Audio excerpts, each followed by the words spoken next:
Hello everyone. आज हमारा जो टॉपिक रहने वाला है that is evolution of stealer system in pteridophyte. इसमें हम स्टील के बारे में डिस्कस करेंगे जो हम टेरिडोफाइट में पढ़ते हैं, और हम कुछ इंपॉर्टेंट टर्म्स भी डिस्कस करेंगे जो कि हम टेरिडोफाइट में पढ़ते हैं। तो सबसे पहले बात करते हैं स्टीलर सिस्टम। इसे दिया था वॉन टैगमैन ने एंड डॉलेट ने। स्टील होता क्या है? तो स्टील को पढ़ने से पहले हम ये स्ट्रक्चर देखेंगे, जिसमें सबसे पहले हमें देखने को मिलती है एपिडर्मिस। एपिडर्म ये रूट का स्ट्रक्चर हो सकता है या स्टेम का भी स्ट्रक्चर इसी तरह से देखने को मिलता है इंटरनल स्ट्रक्चर की अगर हम अनाटॉमी देखें।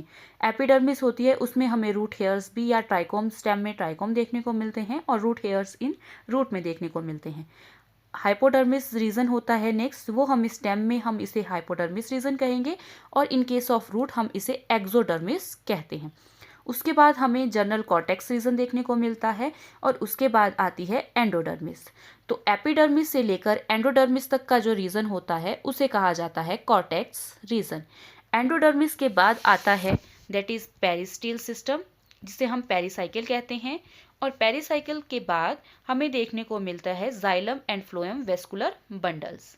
ये वेस्कुलर बंडल जो हैं वो अरेंज होते हैं, और इसके अंदर हमें देखने को मिलता है पिथ एंड मेडुला रीजन। और इन पिथ और मेडुला रीजन से कुछ रेज निकलती हैं जिन्हें हम पिथ रेज कहते हैं या मेडुलरी रेज कहते हैं। तो स्टील जो होता है, inner to endodermis everything is a stele. Endodermis के अंदर जितनी भी चीज़ें हैं, ये एंडोडर्मिस और एंडोडर्मिस के अंदर की जो चीज़ें जैसे कि पेरिसाइकिल हो गया, वेस्कुलर बंडल्स हो गया, पिथ हो गया, पिथ रेज हो गया, मेडुलरी रेज हो गया, ये सभी आती हैं स्टीलर सिस्टम में। तो pericycle is the first layer of the steel. तो पेरिसाइकिल से लेकर जितने भी अंदर के स्ट्रक्चर हैं उन्हें हम क्या कहते हैं? स्टील कहते हैं। टाइप ऑफ स्टील जो है वो तीन तरह की होती हैं: प्रोटोस्टील, साइफोनोस्टील एंड मॉडिफाइड साइफोनोस्टील। प्रोटोस्टील जो होती है वो प्रिमिटिव टाइप ऑफ स्टील होती है, विदाउट पिथ और मेडुलरी रेज के बिना जो भी स्टील होती है उसे हम प्रोटोस्टील कहते हैं। All other type of the steel evolve from this steel. बाकी सभी स्टील जो हैं इसी से इवॉल्व हुई हैं, इनमें हमें लीफ गैप नहीं देखने को मिलता है, तो इसे कहा जाता है प्रोटोस्टील। और प्रोटोस्टील फर्दर 4 टाइप की होती हैं, जिसे कहा जाता है हैप्लोस्टील, एक्टिनोस्टील, प्लेक्टोस्टील एंड मिक्स्ड प्रोटोस्टील। सेकंड हम बात करते हैं साइफोनोस्टील की। साइफोनोस्टील वो होती है जिसमें कि मेडुलेटेड प्रोटोस्टील होती है। मेडुला और पिथ जो है उसमें हमें मेडुला या फिर पिथ हमें देखने को मिलता है, इसलिए इसे मेडुलेटेड प्रोटोस्टील कहा जाता है। ये दो तरह की होती है, एक्टोफोलिक साइफोनोस्टील कहा जाता है एंड एम्फीफोलिक साइफोनोस्टील इसे कहा जाता है। लीफ गैप इनमें भी नहीं देखने को मिलता है। Next third type is modified siphonostele, जिसमें कि लीफ गैप प्रेजेंट होता है, उसे कहा जाता है मॉडिफाइड साइफोनोस्टील। इसके फर्दर टाइप हैं सोलिनोस्टील, डिक्टियोस्टील, पॉलीस्टील एंड पॉलीसाइक्लिक स्टील। तो इस तरह से टोटल इनके फर्दर जो टाइप हैं वो 10 टाइप ऑफ ये स्टील होती है। तो वन बाय वन हम इनको डिस्कस करेंगे। तो सबसे पहले बात करते हैं प्रोटोस्टील की। प्रोटोस्टील वो होती है जिसमें कि पिथ या मेडुला अब्सेंट होता है। इसमें xylem is surrounded by the phloem होता है। जाइलम जो है उसको सराउंड करता है फ्लोएम। तो इसके जो टाइप हैं, फर्स्ट है हैप्लोस्टील। हैप्लोस्टील वो स्टील होती है जिसमें जाइलम जो है वो सॉलिड होता है, राउंडेड होता है और स्मूथ होता है, जो कि सराउंडेड होता है फ्लोएम से। तो सबसे बाहर हमें पेरिसाइकिल देखने को मिलती है, और उसके बाद होता है फ्लोएम, सबसे अंदर होता है जाइलम। तो जाइलम को सराउंड किया होता है बाहर से फ्लोएम ने। तो इस तरह की स्टील को कहते हैं हैप्लोस्टील। और इसके एग्जाम्पल है Rhynia, Cooksonia, Horneophyton, Selaginella, kraussiana, Lygodium. Next second type है एक्टिनोस्टील, जिसमें कि जाइलम स्टार शेप्ड होता है, सराउंडेड बाय द फ्लोएम होता है। तो इस तरह से जाइलम हमें अंदर स्टार शेप देखने को मिलता है, और उसको सराउंड किया होता है फ्लोएम ने बाहर से। तो सबसे अंदर जाइलम, देन उसके बाद फ्लोएम होता है, और फिर पेरिसाइकिल देखने को मिलती है। एंडोडर्मिस भी हम इसमें ड्रॉ कर सकते हैं। विदाउट एंडोडर्मिस भी पेरिसाइकिल स्टील को हम ड्रॉ कर सकते हैं, ऐसा ज़रूरी नहीं है। इसके एग्जाम्पल है सिलोटम, लाइकोपोडियम सिरेटम, ये इंपॉर्टेंट है एग्जाम्पल इसके, ये लर्न होने चाहिए। Third type is plectostele. Plectostele जो होती है जिसमें जाइलम जो है वो प्लेट लाइक होता है और सराउंडेड बाय द फ्लोएम। तो इस तरह से प्लेट होती है वो जाइलम की होती है, उसको सराउंड किया होता है फ्लोएम ने, और बाहर से फिर पेरिसाइकिल। इसके एग्जाम्पल हैं lycopodium clavatum, lycopodium voluble. Next है मिक्स्ड प्रोटोसील। मिक्स्ड प्रोटोसील में जाइलम जो है in the form of patches होता है जो इम्बेडेड होते हैं फ्लोएम में। तो ये सारा फ्लोएम है, इसमें कि जाइलम के पैचेस जो हैं वो हमें देखने को मिलते हैं, तो इसे कहा जाता है मिक्स्ड प्रोटोसील। और इसके एग्जाम्पल हैं Lycopodium cernuum. Next second type of stele is siphonostele. Siphonostele को जो टर्म साइफोनोस्टील दिया है वो जेफरी ने दिया है, और प्रोटोस्टील टर्म भी जेफरी ने ही दिया है।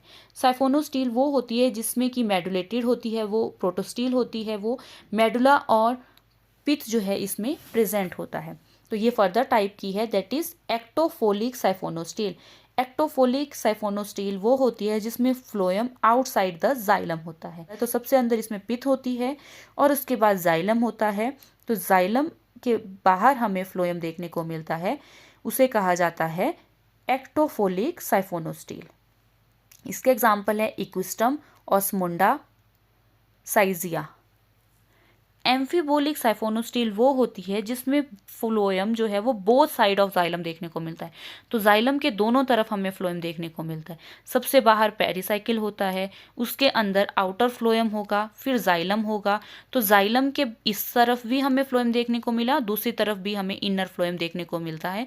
उस तरह की स्टील को कहा जाता है एम्फीबोलिक साइफोनोस्टील। और फिर इनर फ्लोएम के अंदर हमें देखने को मिलती है इनर पेरिसाइकिल भी होती है इसमें, और सबसे अंदर हमें पिथ देखने को मिलती है।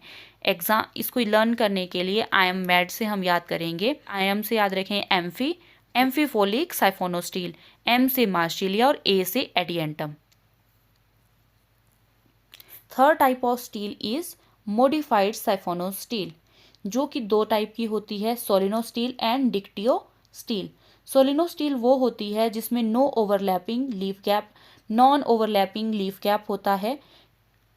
Due to presence of leaf trace stele interrupted from one place. तो इसमें हमें लीफ गैप देखने को मिलता है लेकिन वो ओवरलैपिंग नहीं होता है।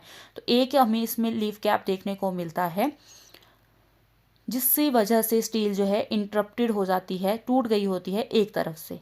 सबसे अंदर इसमें पिथ होती है, उसके बाहर जाइलम होता है और उसके बाहर हमें फ्लोएम देखने को मिलता है।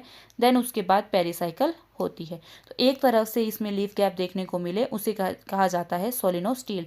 तो राइजोम ऑफ सम फर्न में ये देखने को मिलती है। डिक्टियो स्टील जो होती है उसमें ओवरलैपिंग ऑफ लीफ गैप बहुत देखने को मिलता है। Due to overlapping of leaf gap stele broken into many segment and each segment called as meristele. इस तरह से इसके छोटे छोटे सेगमेंट जो है वो स्टील के टूट गए होते हैं, इसलिए इसे कहा जाता है डिक्टियो स्टील। और इसको याद करते हैं डाईपॉड, डाई से डिक्टियो स्टील, पॉड से पटेरिस, ऑफिग्लोसम एंड ड्रायोप्टेरिस इसके एग्जाम्पल। जो इसके पैचेस बने होते हैं उन्हें हम मेरी स्टील कहा जाता है, और इसके बीच के जो गैप होते हैं उन्हें लीफ गैप कहा जाता है। नेक्स्ट इज पॉलीस्टील भी एक टर्म होती है जब हमें बहुत सारी स्टील देखने को, मैनी स्टील, अगर पूरी पूरी एक स्टील है ये दूसरी स्टील है, तो बहुत सारी स्टील देखने को मिले तो उन्हें कहा जाता है पॉलीस्टील। इसके एग्जाम्पल है स्लेजिनेला क्राउसियाना जिसमें 2 स्टील होती हैं, स्लेजिनेला विडनोवी जिसमें 3 स्टील्स होती हैं, स्लेजिनेला लेविगेट जिसमें 16 स्टील्स प्रेजेंट होती हैं। नेक्स्ट है पॉलीसाइक्लिक स्टील जिसमें more than one type of steel अगर हो उसे कहा जाता है। तो एक अगर इसमें सोलिनो स्टील है और दूसरा इसमें साइफोनो स्टील है या कोई और भी टाइप की स्टील है, तो 2 डिफरेंट टाइप ऑफ स्टील अगर हमें देखने को मिलती हैं तो उन्हें कहा जाता है पॉलीसाइक्लिक स्टील। इसके एग्जाम्पल हैं टेरिस विटाटा, टेरिडियम एक्विलिनियम, एक्टिनोप्टेरिस रेडिएटा, मेरेटिया इसे कहा जाता है। कुछ टर्म होती हैं जिसको कहा जाता है फाइलो स्टील, मतलब लीफ गैप प्रेजेंट है। Crypto steel leaf gap absent होता है, उसे कहा जाता है। यू स्टील जो है वो डायक्टोम स्टेम को कहा जाता है। Collateral conjoint open type and ring arrangement इसमें होता है। इलेक्ट्रो स्टील जो होता है स्टैकर्ड वेस्ट्रो बंडल को कहा जाता है। मोनोकोर स्टेम में ये देखने को मिलती है। नेक्स्ट हम डिस्कस करते हैं इंपॉर्टेंट टर्म्स जो हम आगे टेरिडोफाइट्स में भी यूज़ करेंगे, जैसे है थैलोफाइट्स। तो थैलोफाइट्स उन प्लांट्स को कहा जाता है जो डिफ्रेंशिएटेड होते हैं रूट स्टेम एंड लीव्स में। तो जो रूट स्टेम एंड लीव्स में डिफ्रेंशिएट नेक्स्ट हम डिस्कस करेंगे इम्पॉर्टेंट टर्म्स जो आगे हम डिस्कस करेंगे इम्पॉर्टेंट टर्म्स जो आगे इस चैप्टर में भी हम यूज़ करेंगे, और एल्गी, ब्रायो एंड टेरिडो में भी हमने ऑलरेडी डिस्कस इसको किया होगा। तो जैसे थैलोफाइट्स होते हैं, जो plants body do not differentiated into root, stem and leaves, उसे हम थैलोफाइटा या थैलोइड प्लांट बॉडी कहते हैं, और ये देखने को मिलती है हमें एल्गी और ब्रायोफाइट्स में। Next term is Embryophyta. Embryophyta वो प्लांट्स होते हैं जिसमें कि जाइगोट के बाद एम्ब्रियो की फॉर्मेशन होती है। तो एम्ब्रियो की फॉर्मेशन हमें देखने को मिलती है ब्रायो में, टेरिडो में, जिम्नो में और एंजियो में। तो इन्हें हम एम्ब्रियोफाइटा कहते हैं। जिनमें हमें एम्ब्रियो की फॉर्मेशन देखने को मिलती है उन्हें हम एम्ब्रियोफाइटा कहते हैं, और एल्गी जो है इसमें एम्ब्रियो की फॉर्मेशन नहीं होती है तो इसे हम नॉन एम्ब्रियोफाइटा कहते हैं, और इसमें होती है जाइगोटिक मियोसिस भी देखने को मिलती है कि जाइगोट जो है वो जाइगोटिक मियोसिस करके कंटिन्यू इसमें डिवाइड कर जाता है। लेकिन जाइगोट में फिर एम्ब्रियोनिक मियोसिस, जब एम्ब्रियो की फॉर्मेशन होती है, वो हमें ब्रायोफाइट, टेरिडो और जिम्नो और एंजियो में देखने को मिलता है। थर्ड हम बात करते हैं कि प्लांट किंगडम को डिवाइड किया गया है टू टाइप्स में on the basis of vascular bundles. जिनमें कि वेस्कुलर बंडल नहीं होते हैं उन्हें कहा जाता है ए ट्रैकियोफाइटा। तो ए ट्रैकियोफाइटा टर्म का मतलब होता है कि वेस्कुलर बंडल नहीं है, और वेस्कुलर बंडल होते हैं जाइलम एंड फ्लोएम। तो इनमें हमें बिल्कुल भी जाइलम और फ्लोएम नहीं देखने को मिलते हैं, वो हैं एल्गी एंड ब्रायोफाइट्स। जिनमें हमें वेस्कुलर बंडल, जाइलम और फ्लोएम देखने को मिलते हैं उन्हें कहा जाता है ट्रैकियोफाइटा, जो होते हैं टेरिडोफाइट, जिम्नोस्पर्म और एंजियोस्पर्म्स।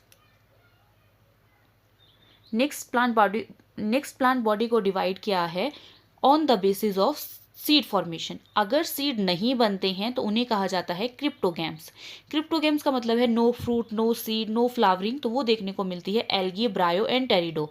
तो इन्हें कहा जाता है क्रिप्टोगैम्स। और जिनमें की सीड की फॉर्मेशन होती है उन्हें कहा जाता है फिनेरोगैम्स भी बोल सकते हैं, और स्पर्मेटोफाइटा भी इन्हें कहते हैं। तो स्पर्मेटोफाइटा होते हैं जिम्नोस्पर्म और एंजियोस्पर्म। स्पर्मेटोफाइटा बोलो या फिनेरोगैम्स बोलो तो वो होते हैं जिम्नो और एंजियोस्पर्म। और जो बेस है प्लांट बॉडी को डिवाइड करने का वो है हैप्लॉइड प्लांट बॉडी और डिप्लॉइड प्लांट बॉडी। जिनमें हमें हैप्लॉइड प्लांट बॉडी देखने को मिलती है वो है algae and ब्रायो। Haploid plant body होती है जिसे हम गैमेटोफाइट भी कहते हैं, और जिनमें हमें डिप्लॉइड प्लांट बॉडी देखने को मिलती है इसे हम स्पोरोफाइट भी कहते हैं और कॉर्मोफाइट भी कहते हैं, और ये देखने को मिलती है टेरिडो, जिम्नो और एंजियोस्पर्म्स में। नेक्स्ट टर्म है फर्टिलाइजेशन के बेसिस पे। तो फर्टिलाइजेशन जो है, अगर वाटर रिक्वायर्ड होता है फर्टिलाइजेशन के लिए तो उसे कहा जाता है जूडोगैमस टाइप ऑफ फर्टिलाइजेशन, और ये जूडोगैमस टाइप ऑफ फर्टिलाइजेशन देखने को मिलती है एल्गी, ब्रायो एंड टेरिडो में। और जिसमें कि fertilization with the help of pollen tube, pollination जो है वो पॉलन ट्यूब की हेल्प से होता है, उसे कहा जाता है सिफेनोगैमस, और ये देखने को मिलता है जिम्नो और एंजियोस्पर्म में। नेक्स्ट हम बात करते हैं लाइफ साइकिल की। तो जैसे जैसे हम एल्गी से ब्रायो, एंजियो की तरफ मूव करते हैं, इस मूवमेंट में जो गैमेटोफाइट होता है वो रिड्यूस होना शुरू होता है। तो एल्गी में हमें जो है वेल डेवलप्ड गैमेटोफाइट देखने को मिलता है। जैसे जैसे हम एंजियोस्पर्म की तरफ मूव करते हैं तो गैमेटोफाइट जो है वो रिड्यूस होता है। और इसी तरह से स्पोरोफाइट की बात करें तो स्पोरोफाइट जो है वो एंजियो की तरफ मूवमेंट में स्पोरोफाइट जो है वो वेल डेवलप होता है। ये रिड्यूस हमें देखने को मिलता है एल्गी में। तो एल्गी की जो लाइफ साइकिल होती है वो हमें बहुत डिफरेंट टाइप की देखने को मिलती है। इसमें हैप्लॉन्टिक, मोस्टली हैप्लॉन्टिक होती है, हैप्लोडिप्लॉन्टिक भी होती है, डिप्लॉन्टिक होती है, डिप्लो हैप्लॉन्टिक होती है, और ट्राइफेजिक हमें देखने को मिलती है। ब्रायो में जो लाइफ साइकिल होती है वो हैप्लोडिप्लॉन्टिक होती है, टेरिडो में डिप्लो हैप्लॉन्टिक होती है। ब्रायो में जो हैप्लोडिप्लॉन्टिक होती है इसका जो मेन प्लांट बॉडी होती है, क्योंकि वो गैमेटोफाइट होता है जो कि हैप्लॉइड होता है, इसलिए जो मोस्टली जो इसमें देखने को मिलती है प्लांट बॉडी वो गैमेटोफाइट होती है, इसलिए ये हैप्लो डिप्लॉन्टिक होती है, क्योंकि इसमें स्पोरोफाइट भी बनता है जो कि डिप्लॉयड होता है। तो ब्रायोफाइट में हैप्लो डिप्लॉन्टिक होती है, टेरिडोफाइट में मेन प्लांट बॉडी स्पोरोफाइट होती है जो कि डिप्लॉयड होती है, और इसमें कुछ फेज फिर हैप्लॉइड भी देखने को मिलती है, गैमेटोफाइट भी होता है, तो इसे कहा जाता है Diplo haplontic life cycle. Gymnosperm में हमें डिप्लॉन्टिक लाइफ साइकिल देखने को मिलती है, और हम कुछ बुक्स में देखते हैं डिप्लो हैप्लॉन्टिक भी बताया गया है। और अगर स्पोर्स की बात करें तो ब्रायोफाइट जो है वो होमोस्पोरस होती हैं, टेरिडोफाइट होमोस्पोरस भी होते हैं और हिट्रोस्पोरस भी होते हैं। जिम्नो और एंजियोस्पर्म जो है वो हिट्रोस्पोरी या हिट्रोस्पोरस होते हैं। नेक्स्ट हम बात करते हैं गैमीट्स की। जो मेल गैमीट्स होते हैं वो कैसे होते हैं। एल्गी में बाइफ्लैजिलेटेड देखने को मिलते हैं, क्वाड्रिफ्लैजिलेटेड होते हैं और मल्टीफ्लैजिलेटेड होते हैं। ब्रायो में सिर्फ हमें बाइफ्लैजिलेटेड देखने को मिलते हैं। टेरिडोफाइट में बाइफ्लैजिलेटेड भी देखने को मिलते हैं, एक्सेप्शन 2 केसेस में देखने को मिलते हैं, और मोस्टली ये मल्टीफ्लैजिलेटेड होते हैं। जिम्नो और एंजियोस्पर्म में हमें नॉन मोटाइल देखने को मिलते हैं बाय द पोलन ट्यूब की फॉर्मेशन से। सेक्स ऑर्गन, अगर हम फीमेल सेक्स ऑर्गन की बात करें जिसे एंथ्रीडियम कहा जाता है, तो एल्गी में जो है फीमेल सेक्स ऑर्गन को ऊगोनियम कहते हैं। कारा के केस में मेल सेक्स ऑर्गन जो ग्लोब्यूल होता है और फीमेल सेक्स ऑर्गन नोक्यूल होता है। रेड एल्गी में मेल सेक्स ऑर्गन को स्पर्मेटेंजियम कहा जाता है और फीमेल सेक्स ऑर्गन को कार्पोगोनियम कहा जाता है। इसी तरह से लाइकन में भी मेल सेक्स ऑर्गन को स्पर्मेटेंजियम कहा जाता है और फीमेल सेक्स ऑर्गन को कार्पोगोनियम कहा जाता है। नेक्स्ट बात करते हैं ब्रायोफाइट में। इसमें मेल सेक्स ऑर्गन को antheridium and female sex organ को आर्किगोनियम कहा जाता है। लेकिन इन केस ऑफ मार्केंशिया ये रिसेप्टेकल पे ये ग्रो करते हैं, एंथ्रीडियोफोर पे ये ग्रो करते हैं। इन्हें एंथ्रीडियोफोर कहा जाता है और आर्किगोनियोफोर कहा जाता है। टेरिडोफाइट में मेल सेक्स ऑर्गन एंथ्रीडियम होता है, फीमेल सेक्स ऑर्गन आर्किगोनियम होता है। जिम्नोस्पर्म में कोई स्पेसिफिक नहीं होता, इसमें हमें कोन की फॉर्मेशन देखने को मिलती है। फीमेल सेक्स ऑर्गन को आर्किगोनियम ही कहा जाता है। In case of angiosperm male sex organ जो है वो स्टेमन कहा जाता है एंड फीमेल सेक्स ऑर्गन को पिस्टल या कार्पल कहा जाता है। नेक्स्ट जो टर्म यूज होती है एपोगैमी। एपोगैमी का मतलब होता है फॉर्मेशन ऑफ स्पोरोफाइट। अगर स्पोरोफाइट की फॉर्मेशन डायरेक्टली गैमेटोफाइट से होती है विदाउट फर्टिलाइजेशन, उसे कहा जाता है एपोगैमी। इसमें स्पोरोफाइट जो है वो बनता है। ये टर्म दिया था डी बेरी ने और ऑब्जर्व किया था बाय फार्लोव इन टेरिस क्रिएटिका में, इन्होंने इसे ऑब्जर्व किया था। एपोस्पोरी की बात करें तो formation of gametophyte from sporophyte without fertilization को कहा जाता है। Observed by Druery in Athyrium filix femina variety में इन्होंने एपोस्पोरी को ऑब्जर्व किया था। ऑन्जियम को कहा जाता है गोल्डन फर्न, सिलोटम को कहा जाता है विस्क फर्न, और रूटलेस एंड लीफलेस जो होते हैं टेरिडोफाइट दैट इज सिलोप्सिडा। और maximum number of chromosome of Ophioglossum में 1262। सीड हैबिट जो है वो स्लेजिनिला रुपेस्ट्रिस में देखा गया है। रूटलेस फर्न कहा जाता है साल्विनिया को। So this is all about today's topic. अगर आपको मेरा वीडियो अच्छा लगा हो please like share and subscribe. Thank you for watching.